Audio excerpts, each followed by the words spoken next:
Cindy, if you're still in earshot, I so much appreciate your music and what you brought. It's clearly God incidental thing, coincidentally. What you brought segues into what I'm bringing too. So it was perfect. It was right on. So thank you very much. And it about sabotaged my heart because I'm about ready to cry. Thank you, Robert, for asking me to bring this message. When he asked me just a few days ago, I did some backpedaling, but God had already placed it on my heart what to bring. So thank you, Robert, for challenging me to bring it up. One of the things that I have been meditating on is eyes to see and ears to hear. Do you have eyes to see and ears to hear? When we look around at what's going on around the world, our nation, states, locally, schools, and in our homes, we see what's going on. And politics is definitely the worst. And I'm not going to give time to paint a picture here. You already know because you hear it every day ad nauseum. So let's just leave it at that. In a nutshell, what we see is anger, hatred, and rage, and anything else that goes along with that. Now, aside from people's actions, who or what is the real culprit here? It starts somewhere. The Bible tells us in Ephesians, our fight is not against flesh and blood, but against the rulers, against the authorities, against the powers of this dark world, and against the spiritual forces of evil in the heavenly realms. That's what we're up against, not necessarily mankind. And in John 8:44, Satan is the father of lies. That's where the lies begin with. In John 10:10, Satan is the one that comes to steal, kill, and destroy. That's the culprit. That's what we're up against. Robert Southey said, all deception in the course of life is indeed nothing else but a lie reduced to practice, and falsehood passing from words to things. Let me say that again. All deception in the course of life is indeed nothing else but a lie reduced to practice and falsehood passing from words to things. And quite frankly, this does not let mankind off the hook. The cliches, not my fault, and the devil made me do it, that ain't gonna fly. Now here's an absolute truth. In Galatians 6:7, we reap what we sow. We are responsible for our own actions, and we will not escape the consequences, good or bad. This is not a relative truth, and everyone experiences it through their lives. You cannot deny it, and if you try, you're only fooling yourself. That's mankind in a nutshell. So where does the believer come in this thing? What is the Christian's responsibility? Well, first of all, get out of the way. And second, change the tape in your head. Change the biases. We need to change the criticism. I know I do. I'm full of them. And I'm full of opinions. Change your opinions or let your opinions go because they really don't matter. And number three, begin to allow God to work through you. And at that point, you are ready to hear and to see. In Proverbs 20:12, ears to hear and eyes to see, the Lord God has made them both. From a physical standpoint, yeah, obviously he made them. From a spiritual standpoint, though, they are his. They are his eyes. They are his ears. In Matthew 13:9, after Jesus tells the crowd the parable of the farmer sowing the seed, and I won't get into that, but Jesus finishes by saying, whoever has ears to hear, let them hear. And just a few more verses down in verse 16, he then encourages the people by saying, blessed are your eyes because they see, and your ears because they hear. Now, at this point, Jesus is not facetiously saying, "Are you understanding the words coming out of my mouth?" That's not what he's saying here. God desires us to have his ears, to have his eyes. He wants us to be able to see and hear what he sees and what he hears. Not other things we see physically. They are a distraction. And they give us angst, trepidation, fear, and confusion. And that's exactly what Satan wants. He wants to distract us from what our mission is. What is our mission? Well, obviously to serve the living God. But we need to get our eyes off what we see and what our ears are hearing and turn to the living God and relax in the pleasure of his company. In 2 Corinthians 4:18, it says, "We fix our eyes on not what is seen, but what is unseen. Since what is seen is temporary, but what is unseen is eternal." Now, that's more than just an attitude and a perspective.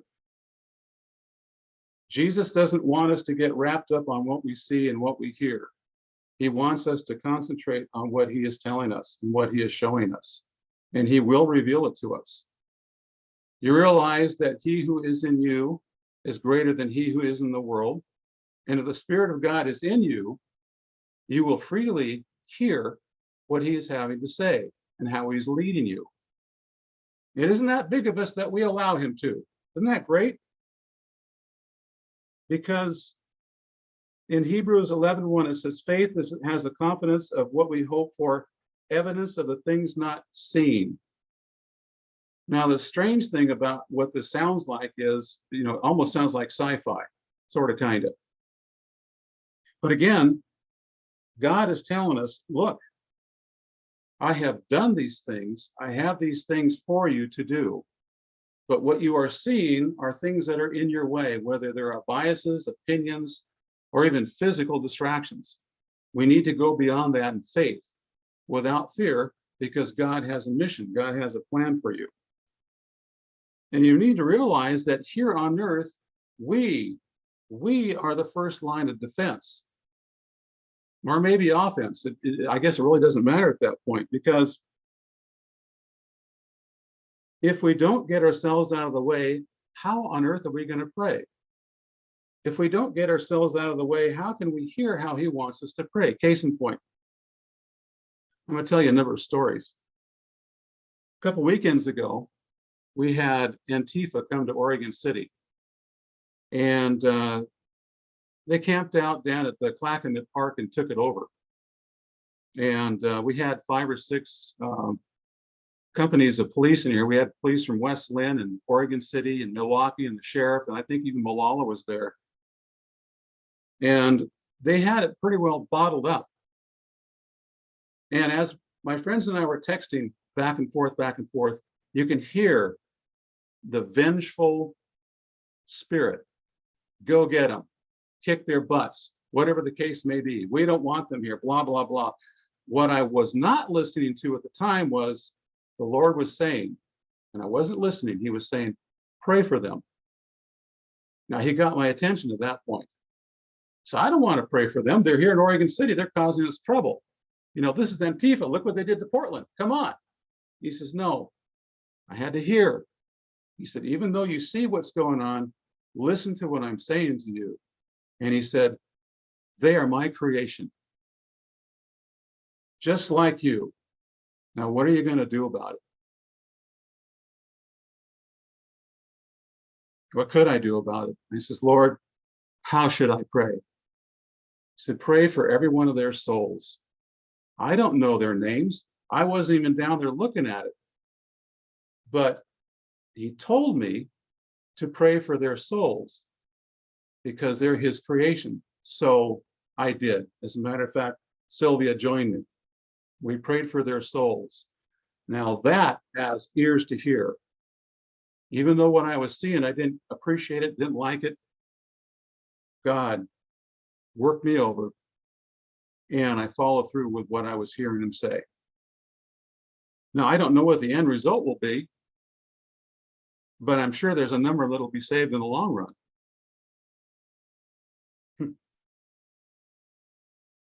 We see a lot of things in politics these days, and frankly, what I see really, does shake me up.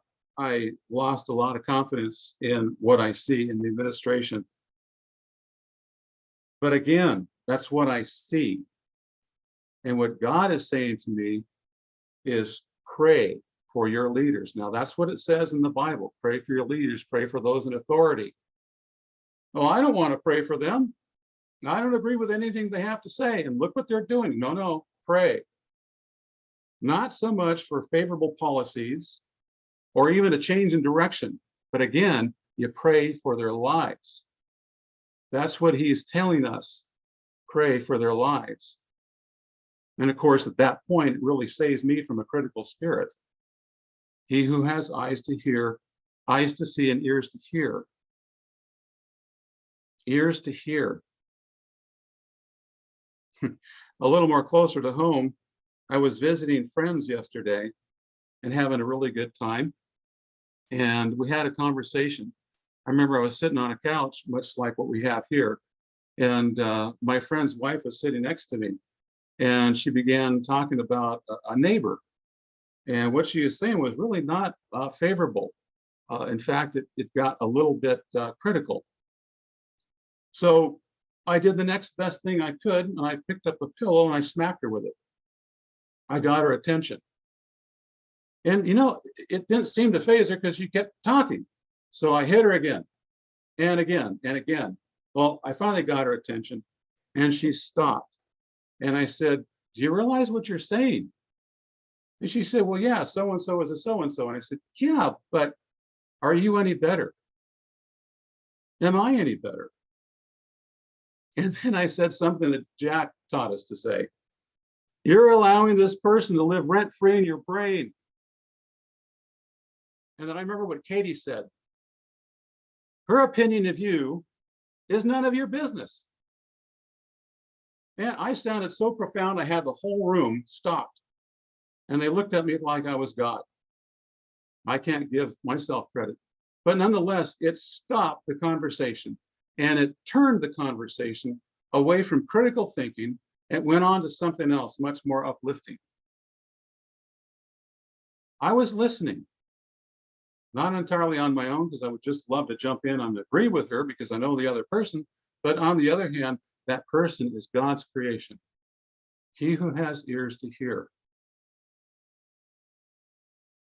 Not too long ago, a friend of ours was chatting about a person, and she called this person Jezebel.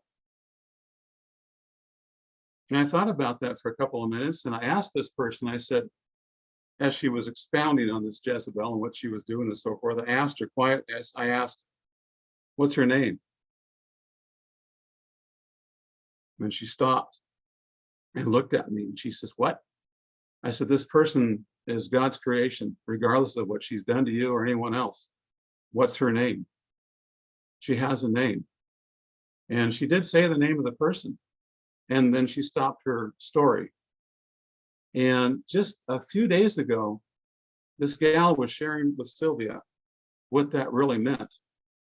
Even though she didn't like to hear what was being said or the challenge, it gave her food for thought.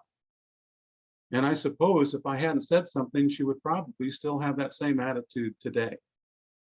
He who has ears to hear, let him hear. You see, you all have the Spirit of God in you. And if you allow him to speak through you, he will give you the words at the right moment to say to anybody, as long as we get out of the way.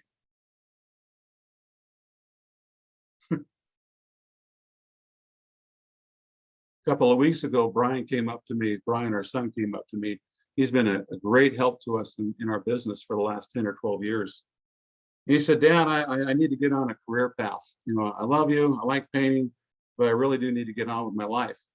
And the first thing that I felt was fear, because there goes my help.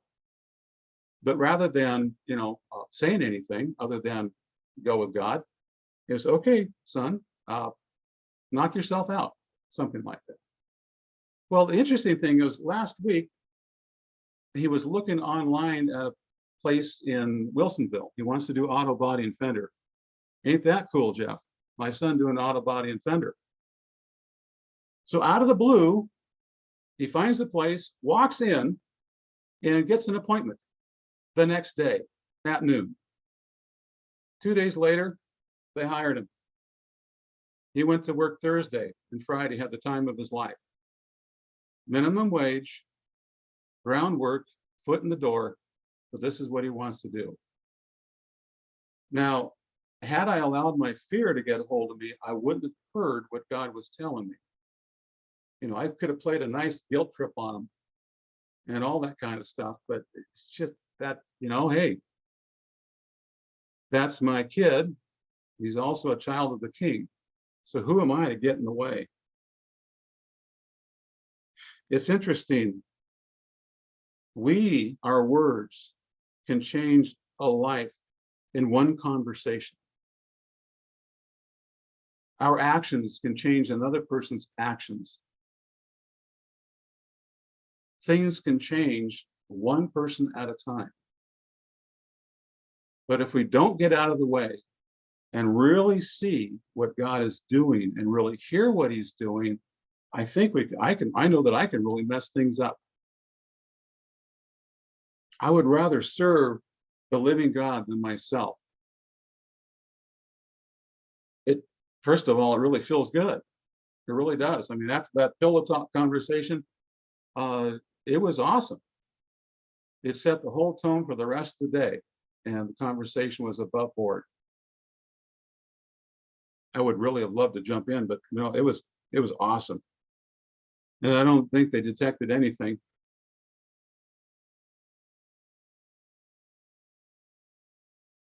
I find that I can't draw on myself in those kinds of situations. I need to rely on who's in me, you know, Jesus Christ. And I have to realize that even though I'm human and I'm not better than anybody else, and who am I to say anything, God is still working through me, and God is doing something at that point in time. Whether you are praying for somebody on the other side of the fence, or you're praying for somebody you totally disagree with, you are praying for their life. And in the long run, it changes your life too. I know it changes mine.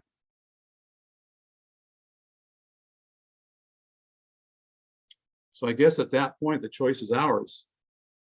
Do you want ears to hear and eyes to see, or not? Cindy, when you played the song, part of the verse was, Lord, open our eyes in wonder. That is what I've been going through. My eyes are open in wonder because I can see what he's doing.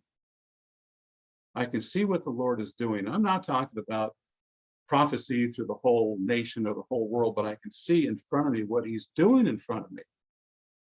And rather than getting in the way and getting involved in my own self with my own opinions, it's a beautiful thing. It's a wonderful thing to see how God moves, how God changes things because of the course of action that he put through you.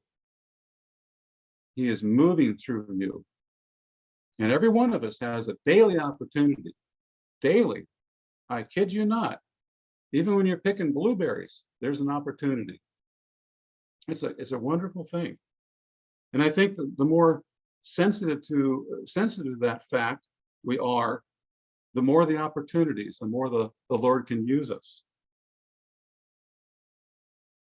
But I'll tell you one thing, it softens your heart. It gets you right here. It really does. I don't know about you, but I know me, just listening to the music, I stumbled through that, trying not to cry, because it was just a heartfelt thing. This kind of thing changes your heart. It does. You can't help it. If you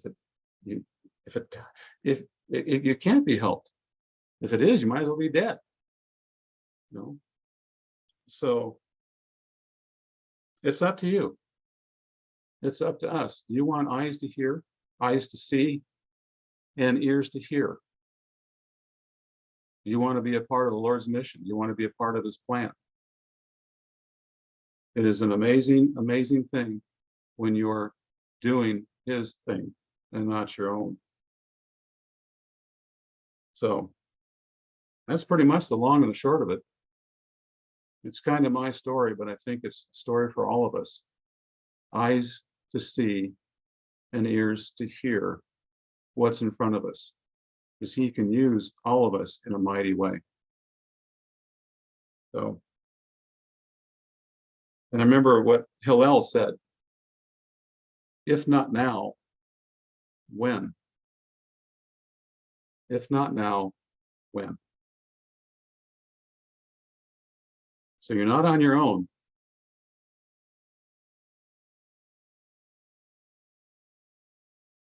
Time to hear, time to see.